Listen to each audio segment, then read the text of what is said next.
Hi, everyone. Thank you for joining the Facebook Live event today. I have Miss Utki Vora with us today. Hi, Utki. How are you today? I'm fantastic. Thank you so much for having me. And how about you? How has your day been so far? It's been good. I've been good. Thank you so much for joining. Today, we're going to talk about some tough questions in optometry. Hot topic right now is telemedicine. A lot of doctors are asking questions about it. A lot of new industry trends, forms in the industry around the world on this topic. So I thought you'd be a great guest to have on here to talk about telemedicine. Thank you. Thank you so much. Yes, definitely. Telemedicine is the hot topic and one of my favorite topics to talk about. So I'm all here. Yeah. So tell us, how did telemedicine get started, and how do you feel about it now? So I have to tell you where my journey started. I started off three and a half years ago now with 2020 now. And when I heard about telemedicine as a concept, I was new to the country as well. It was a very alien topic. And like every doctor, I had my own reservations and I didn't think this was real. So I started off in 2020 now saying that I'll work with you guys for 3 months. We'll see how it goes. If it works, then I'll move forward. Otherwise, I it was a great experience. See you never kind of a feeling because I didn't think that it would really be the kind of eye exam or meet the standards that we are looking for. And 3 years down the line, I feel that we have barely scratched the surface, and telemedicine has so much more to offer. Of course, things are not perfect, but they did give me a lot of opportunity to see what we can pick up through telemedicine. So I'm a huge advocate of telemedicine now. Yeah, and you were doing telemedicine before like COVID, where it became super popular, and everyone was kind of thinking about it, using it in their practice, right? So Yes, absolutely. So I always say that I've seen the pre and the post-COVID telemedicine era. So before COVID, people would not used to like me talking about telemedicine, or even if I would say, yeah, I'm working for a telemedicine company, and it would be like, oh, okay, you're not doing something right. COVID hits and everybody gets a chance to experience something which I did initially. So that was like a great experience, even for me, looking from an industry perspective, how everybody started experimenting with telemedicine. And definitely, there's like a lot of scope opportunities, and the experience I felt overall was pretty good, though there's a lot of work to be done. But I think everybody is now aware of how telemedicine works and what telemedicine is. yeah, I think at the beginning when telemedicine came out, everyone was thinking doom and gloom and optometry's over, and I think that we need to think of it as an addition to our practice, a way to help our patients evolve our practice. I think there are ways to incorporate it. Before COVID, that was it, and then COVID doctors were more open minded, and now doctors are using it for consultations to parents for myopia management, dry eye follow ups. Some corporations are using it for locations that they can't find doctors, and to be able to see patients, and reserved areas in the country where it's hard to find doctors as well, and it's easier for patients to get access to care as well. So there is tremendous evolvement over the years. It's really evolved, and I think it can continue to evolve as well. And I think it'll be more acceptable as colleges are starting to teach this method Yeah. to students as the new grads come out here Yeah. in the next month. Yeah, absolutely. And you mentioned it really right that initially telemedicine was thought as a solution or an option only for people who don't have access to doctors or something which is very remote. But we forget how busy our lives are also in like main cities, right? So if I am given an option to start a consultation from home or to continue my care from home, why wouldn't I choose it? So it was initially just thought as an alternative for rural areas, but now with COVID, everybody realized how important it is and how it can help every scope of like community. Everyone can benefit from some service through telemedicine for sure. Yeah, so telemedicine is not going away. I think AOA is in each state is developing guidelines and what they can do or can't do and what the rules are going to be for that. Um, Right. so I think that's important as we kind of see how the landscape changes on this as well. And vision plans and health insurances are reimbursing for this as well. So we're going to see a lot of different changes, but I think it's here. I think it's here to stay as well. So it's up to us as optometrists to have it beneficial for our patients, and make sure that, it's good for our patients too, and they still get the highest quality of care with this technology. Yes, What, absolutely. what do you think is the major challenges that we've seen in the space of telemedicine from an industry perspective? I feel the major challenge is though COVID did a great thing in terms of giving exposure to everybody to telemedicine and experiment both sides of it, the patient as well as the doctors. I felt we were just forced into the situation. We were not really comfortable, or it was not an organic growth into telemedicine. So right now, telemedicine sometimes is only seen as an initial consultation. Of course, there are lack of tools and devices and things that will help make better clinical decisions, but there is a lot of scope in terms of how can we make this part of your routine practice. I feel that's a biggest challenge, because doctors want to implement it, but we've always been trained in schools and colleges of using your practice and how to use the devices. Telemedicine has not been taught ever. Now suddenly, if you want to incorporate that in your practice, it is a challenge because it's a learning curve. You have to learn, your staff has to learn. You're already facing staff shortage, now you're asking them to learn something new. So I feel, how do I make this a new normal is a bigger challenge, I feel, from the practitioner perspective. And even from industry perspective, we don't really have the devices and the softwares that are ready to have that standard of care. Many things have evolved, but there's a lot that can be offered moving forward. Yeah, I think a lot of us get the phone call from the patient.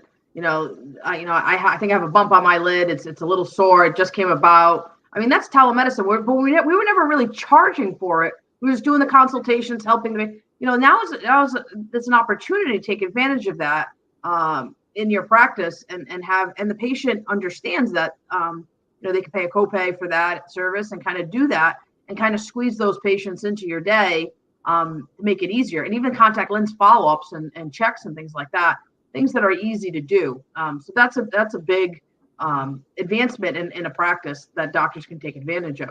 Where do you see the future of telemedicine?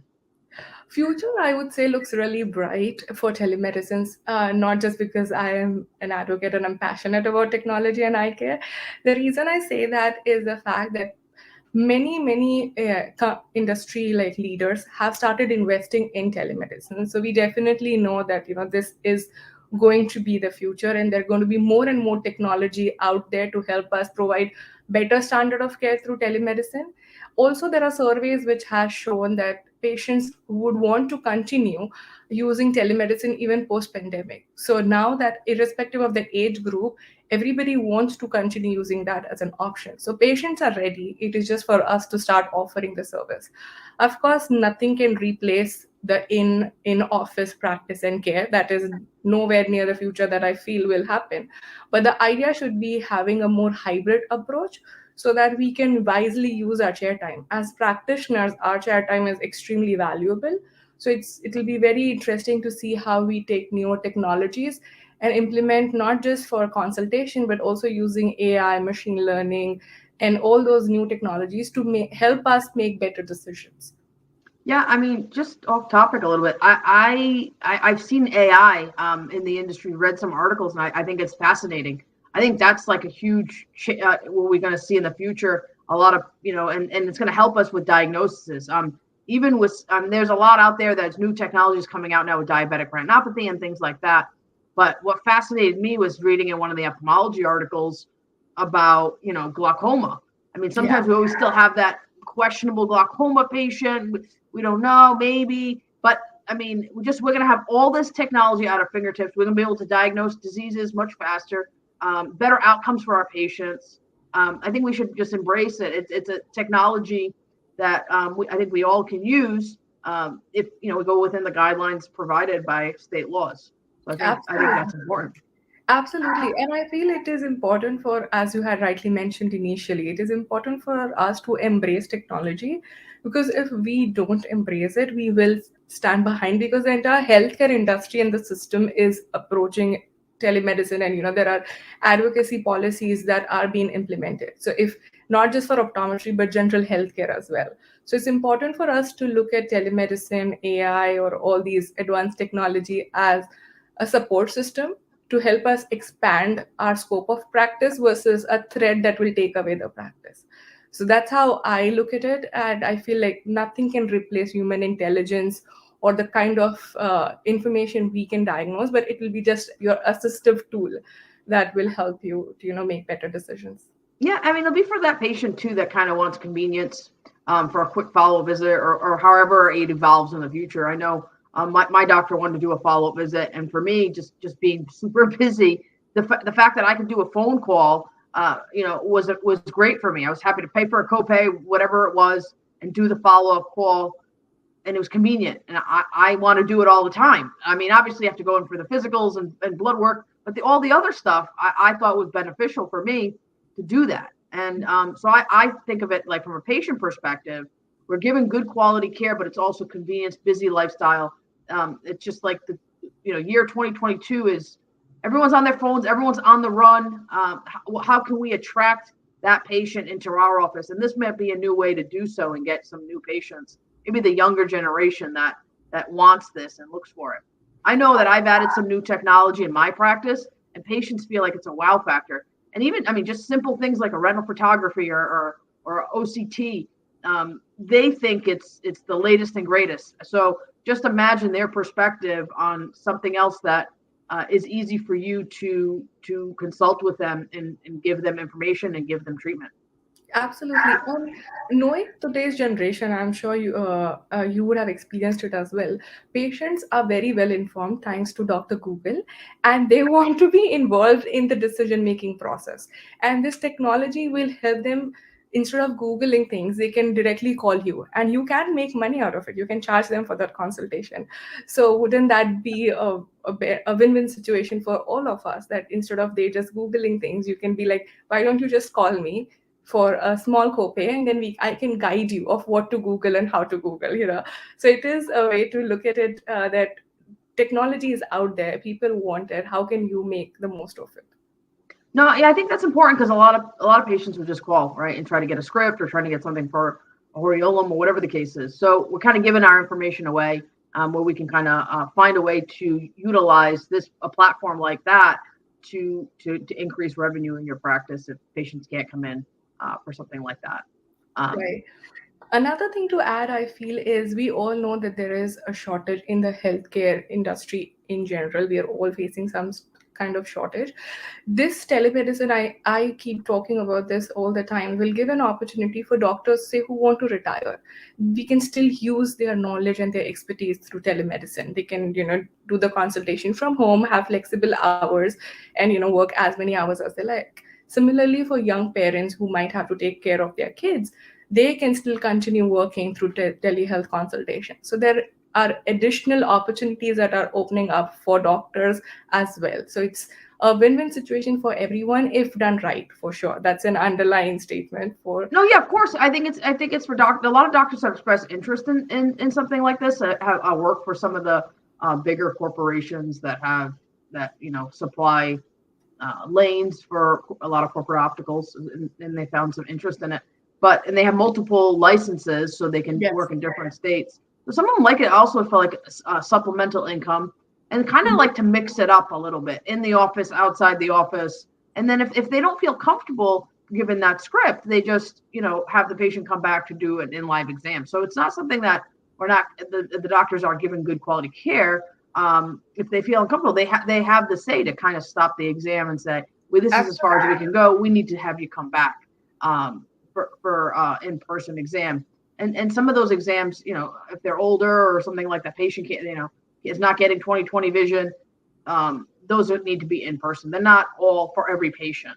Yes, absolutely. So telemedicine surely is not for all the patients, but they do understand that, and we're trying to target the patients who don't really need uh, like in-person exam, but they still need a touch point, and that is also an opportunity for you to consult them and talk them about the importance of eye care. So if it's not just about doing a video call and telling them, okay, you're good, or I cannot help you, it's also a point to tell them the importance about regular or comprehensive eye exam, or why I'm calling you in an office versus doing an exam over a video call. So it definitely adds value if done right. Yeah. So you also, besides telemedicine and talking about it in the industry, working in the industry, you also do a podcast of the Nerdy Optometrist. Tell us about that, and because that's been pretty popular over the last couple of years. Well, I have to say again and again, this nerdy optometrist would have not existed if it wasn't for you. You Thank you. introduced me to the world of podcasting, and thanks for giving me that opportunity to even begin with. And then yes, of course, nerdy optometrist is there, and thanks to everybody's support, especially people like yours in the industry and the listeners, where it is getting uh, good number of listeners, and I'm going to be touching the 50th episode in 2 weeks, so I'm excited about it, being able to sustain till 50 episodes. I wasn't sure who would want to hear me talk, but I feel the listeners and all the guests that have been part of this podcast are amazing, and that's what made Nerdy Optometrist survive and be there. Yeah, I think everyone in the industry, if they want to, voice their opinions, I think, there's enough room for enough podcasts, enough room for Facebook groups, enough room for websites. Everyone in the industry doesn't want to have one area. They're always going to look for different things, get different opinions. That's how we all grow. That's how we grow as an industry, because we need, educate each other to be better and bring optometry forward, right? So, I think more people out there doing what they love to do and expressing education, their opinions, education, things like that. I think it's just good for the industry. So it was good to kind of get you to do it, because now you have a different audience that might not like my group or might not like another group, or might not find it for them interesting. They might find that. So I think that's important. So that's congratulations on your 50th episode and the followers that you have. Thank you so much. And I have to say this, with podcast or anything which anybody wants to start or do something of their own, I definitely thought of, creating that platform to give information to people about how optometry is practiced in different countries and, different human side of perspectives, and focusing on things which are not available on Google, which are the human experiences that I try to capture. Having said that, every episode I have learned a lot more than I think what I thought I started off with. So if you're trying to do something new, you will learn so much more than you give out. So definitely go for it. Yeah, you touched on a product of overseas optometrists. What are some opportunities for immigrant optometrists in the U.S.? So there are several opportunities that you can look into in terms of, how can you, as an immigrant optometrist, how can you do optometry or practice optometry here? I can speak mainly about India because that's where I come from. For people coming from India, they can go back to school. The sad part is, even though you're an optometrist in India, when you come to US, you'll have to go through a 4-year program. There are just a couple of colleges which do offer accelerated program, like NECO, that offers a 2-year program that you can apply for, and there are two other colleges which does offer on case by case situation. But other than that, you can work as an optician or an ophthalmic assistant. If someone wants to experiment something like what I did after optometry, from India, I didn't study and I didn't get my license in US, but I was always interested in more of like leadership and the business side of optometry. So I opted for MBA, and I was lucky enough that industry accepted me in different roles. So that's another alternative option that you can look for and contribute in an industry in different ways. So there are definitely a couple of ways or things you can do in US for sure. Yeah, that's inspiring. I mean, coming from India and getting your MBA as well, and moving up in the ranks in industry, and so I'm very happy for you, and I wish you the best of luck in the next few years or so. I'm sure it's going to expand. I mean, especially on a topic like telemedicine that is not a lot of information out there, and doctors are asking each other, but nobody really knows what to expect or what things. So it's great for you to have that information out there so doctors can have resources. So Absolutely. what is your takeaway message on telemedicine for doctors? I know you have a lot of doctors asking you questions and for advice. What is your takeaway message?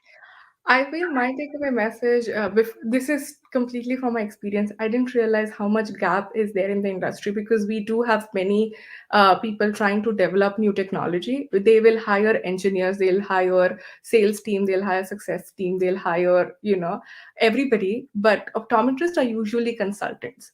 We need to be actively part of this transformation. And because we understand both the patient side, the optometry side, as well as if you have some experience in leadership, also the business side. So I feel it is important to be actively part of this transformation if you're looking to make the change. So I would say, like, be actively part of the digital transformation because it's definitely here to stay. It's here to stay. Yes. Thank you so much for joining us today. And if anyone has any questions about telemedicine, can you provide an email where people can email you? Absolutely, they can email me at optomukti@gmail.com. So I'm definitely a nerd because my email address also has optom in it. Thank you everyone for joining us, and I hope you like this podcast. And we'll subscribe to the button on the YouTube channel. If you do, we'll have more podcasts coming out. Thank you so much once again, everyone, for listening. And thank you, Dr. Sampalis, for this amazing opportunity. Really